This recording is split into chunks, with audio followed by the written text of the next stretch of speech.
So आज चाहिँ हामी के गर्छौँ भन्दाखेरि क्लास 11 को प्रोबेबली सबैको फर्स्ट च्याप्टर लजिक पढ्न जाँदैछौँ।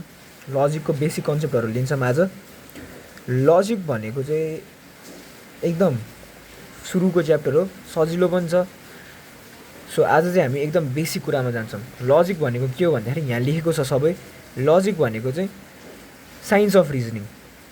यदि हामी केही कुराको रिजन दिन सक्छौँ भने नि, रिजन दिन्छौँ भने त्यही हो क्या लजिक चाहिँ। Science of reasoning is logic, that's simple. Science of giving logic, science of reasoning is logic. अनि लजिक भन्ने च्याप्टरमा त्यसको डेफिनेसन भन्दा पनि हामीलाई चाहिने कुरा भनेको चाहिँ स्टेटमेन्ट। स्टेटमेन्ट भनेको चाहिँ any sentence which is either true or false but not both at the same time. यो भनेको चाहिँ कस्तो भन्दाखेरि स्टेटमेन्ट चाहिँ त्यस्तो सेन्टेन्सहरूलाई भन्न सकिन्छ जुन कि त ट्रु हुन्छ कि त फल्स हुन्छ, तर दुवै एकैचोटि हुन सक्दैन। कुनै स्टेटमेन्ट कि त ट्रु हुनु पऱ्यो कि त फल्स हुनु पऱ्यो। त्यस्तो भयो भने हामी त्यसलाई भन्छौँ, के भन्छौँ भन्दा हामी भन्छौँ त्यसलाई स्टेटमेन्ट। अब कस्तो कुरालाई चाहिँ स्टेटमेन्ट नभन्ने त, जसलाई चाहिँ ट्रु अर फल्स हामीले भन्न सक्दैनौँ। जस्तै अब कमान्डहरू भयो, कम इन भन्दाखेरि त्यो ट्रु हो कि फल्स भनेर हामीले भन्न सक्दैनौँ। जस्तै क्वेसनहरू पनि भइहाल्यो, हु आर यु, त्यसलाई हामीले स्टेटमेन्ट भन्न पाएन। तर हामीले स्टेटमेन्ट केलाई भन्न पायो भन्दाखेरि 2 + 5 = 7 भनेर हामीले इक्वेसन लेखाएको छ भने त्यसलाई स्टेटमेन्ट भन्न पायो, किनकि त्यो ट्रु हो।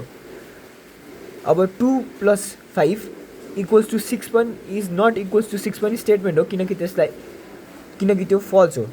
र त्यस्तोलाई हामीले स्टेटमेन्ट भन्न पाएँ। यहाँ पनि इक्जाम्पल दिएको छ, the sun rise in the east. त्यो कि त फल्स हुनुपर्छ, कि त ट्रु हुनुपर्छ। दुईवटा मध्ये एउटा चाहिँ हुनैपर्छ। हाम्रो लजिक भन्ने च्याप्टरमा चाहिने अर्को एउटा इम्पोर्टेन्ट कुरा भनेको चाहिँ ट्रुथ भ्याल्यु। ट्रुथ भ्याल्यु भनेको चाहिँ एकदम सजिलो कुरा हो। Truth or falsity of a statement is known as truth value. It is denoted by T for true and F for false. Truth value भनेको चाहिँ कस्तो भन्दाखेरि अब suppose Sagarmatha is a mountain.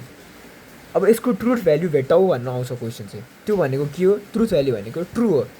Sagarmatha is a mountain which is true. अब Sagarmatha is a hill भन्यो भने चाहिँ त्यो फल्स हो। त्यो कि त ट्रु भयो कि त फल्स भयो, तर दुवै एकैचोटि भएन। त्यसैले त्यो स्टेटमेन्ट पनि भयो र त्यसको ट्रुथ भ्याल्यु हामीले निकाल्न सक्छौँ। कुनै पनि स्टेटमेन्ट छ भने त्यसको ट्रुथ भ्याल्यु हामीले निकाल्न सक्छौँ, जुन चाहिँ हुन्छ आइदर ट्रु अर फल्स। अनि स्टेटमेन्ट हुन्छ दुई प्रकारका। अहिलेको लागि स्टेटमेन्ट हुन्छ दुई प्रकारका। एउटा सिम्पल स्टेटमेन्ट, अर्को भनेको कम्पाउन्ड स्टेटमेन्ट। सिम्पल स्टेटमेन्ट एकदम इजी छ, यो तिमीहरूले इङ्ग्लिसमा पढेको जस्तै हो। सिम्पल स्टेटमेन्ट भनेको एनी स्टेटमेन्ट द्याट